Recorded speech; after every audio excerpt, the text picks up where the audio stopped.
Hey friends, welcome to the Domino Effect and check it out. If you've been following the channel for a while, we got some new tools in the house. So as we upgrade the channel, I'm so happy that you are here because today we're talking about something super important. A lot of people and women, I know I felt this way, feel like they're just not good enough, guys.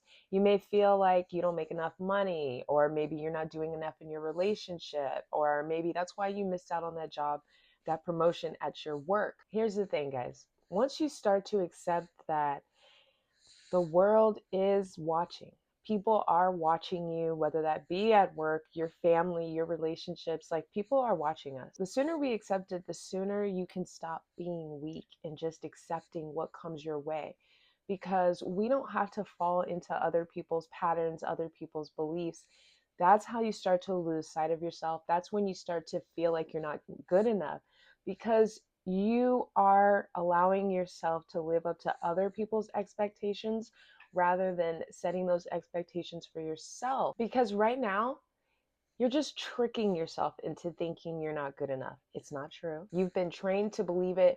And today we're going to unravel all of that training so we can start to take control of our lives moving forward. So if you find this information helpful, go ahead and do me a favor, hit that subscribe button so I can continue to make more free courses and trainings just like this one. When I was younger, I had so much self-confidence, you guys. I mean, you all probably remember when you were a little girl, I want to be this, I want to be a vet, I want to be an actress when I grow up. And then somewhere along the line, life happened. Maybe you fall into a bad relationship, maybe something traumatic happens, but you start to feel maybe a little bit of shame, start to lose sight of yourself. I know for me, when I started feeling like I wasn't good enough, it was just a domino effect of bad decisions over and over and over again, not taking any accountability. And rather than seeking help, doing things like isolating myself, drinking, feeling shame, those types of things perpetuate the negative thought that you're not good enough, which is absolutely, like I said, not true. When you start telling yourself, I can't do it, well, maybe this is just the way I am, then that is a big problem because your brain is going to believe whatever you tell it, right? Fuck what other people are saying. When you start saying it to yourself, that's where the real problems happen. So if you find yourself now maybe comparing yourself to other people, maybe you're scrolling, you're comparing yourself to other people online, and you're thinking, I put in all this work, I'm not where I should be. Pause. It's okay. Remember, the person that you're looking at right now did not start there. They also were at a point where they didn't know anything and they had to go through the same cycle of figuring out, or discovery of figuring out just how to get shit done.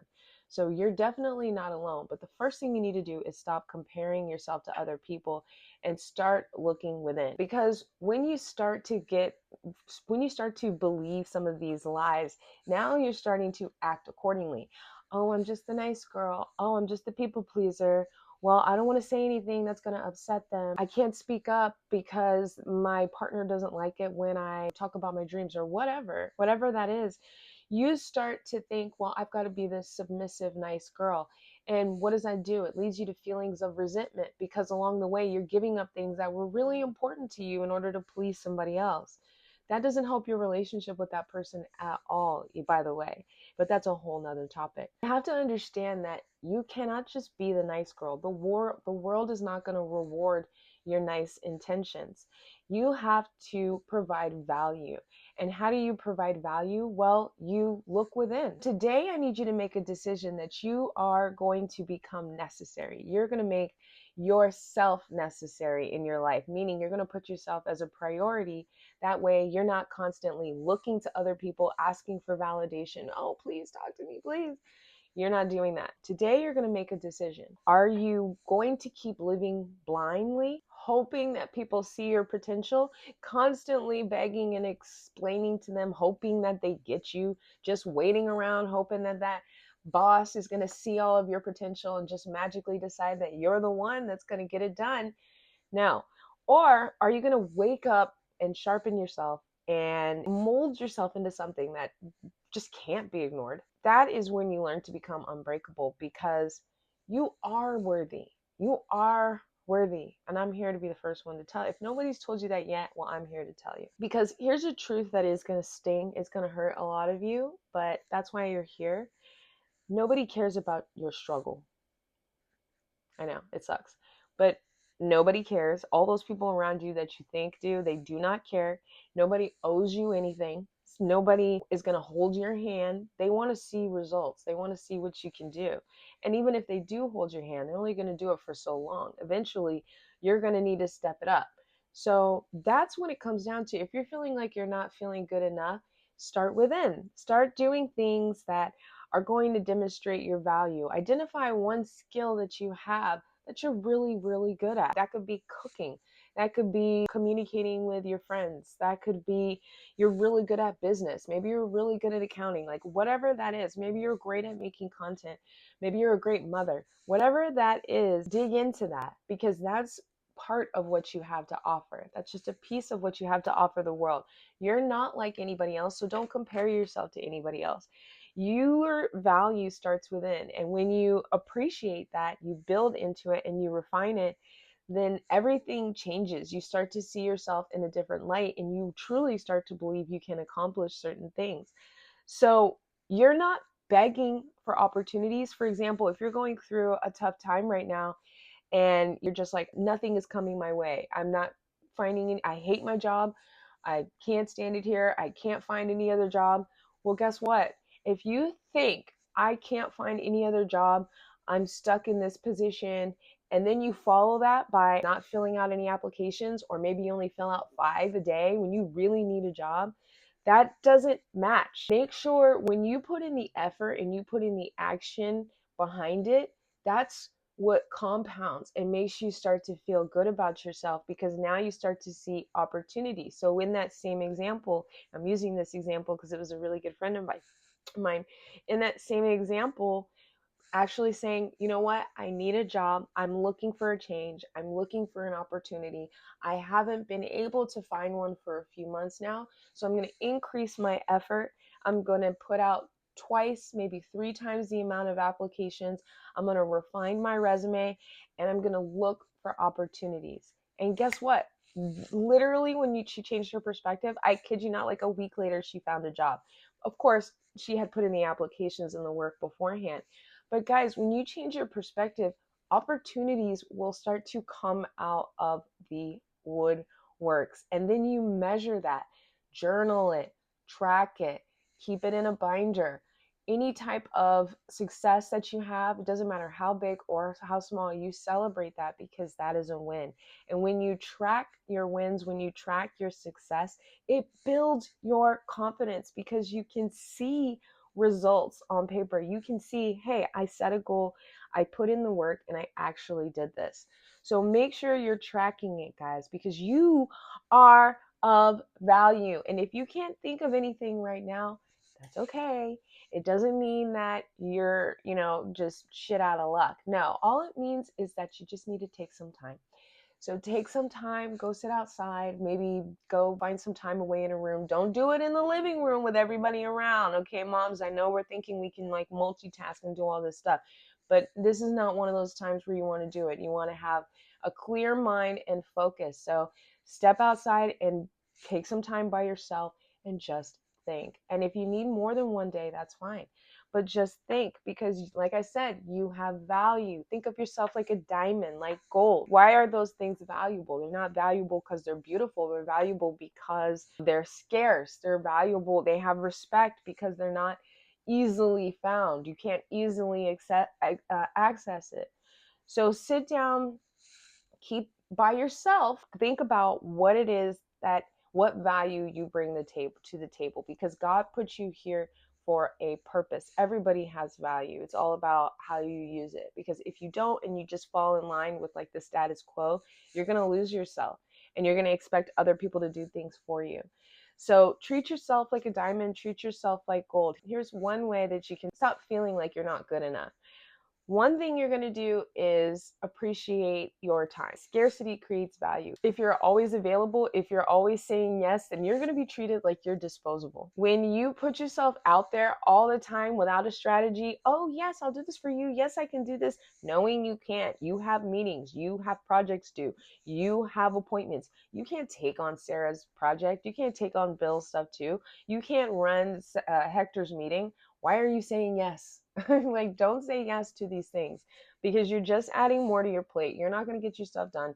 And then you're going to walk out of there feeling busy because you did a lot of busy work, but nothing that actually moved the needle for you. Stop pouring yourself out to all these people because you're just draining your self-worth. Guys, they're only calling you when it's convenient. They're only reaching out to you when they need something. When you need something, or if you're, asking for a favor, they're not around. That should tell you something. If you're feeling like the backup plan, the safe option, like you're never the first choice, that is a red flag and you do not deserve that. So right then and there, that is the first way to stop feeling like you're not good enough, is to make yourself scarce. You're not going to always be available. The second thing you're going to do is learn to withdraw. So this kind of ties into the first one. You have to be selective with your time and with your energy. You've got to protect your peace, especially as you get older. This is not about playing games. You don't have an infinite amount of time. This is about being firm with your boundaries, meaning you don't have to answer every message. If somebody's pissing you off, if you have a toxic family member, if you have a toxic coworker, if you have somebody around you that is constantly pushing your buttons or putting you down or making you feel less than, then why are we answering their phone calls? I know why. Because some of us are taught to believe, well, that's just family. That's just the way they are. Well, that we've known her since we were kids. Like, that's just the way she is. I don't give a fuck. And that's what you got to start saying to yourself. If I have already made a point of saying that I have expressed that I feel disrespected when you do this, and they keep doing it, you don't need to keep going back and forth. You don't need to keep explaining. All you need to do is withdraw, walk away. Your silence is incredibly powerful.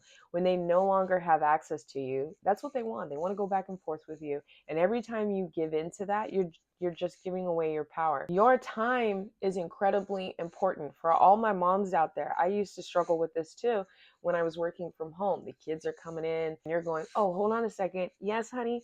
And then eventually it's, what? What do you want? You're getting annoyed. You're getting irritated because no one is respecting the fact that you're working right now.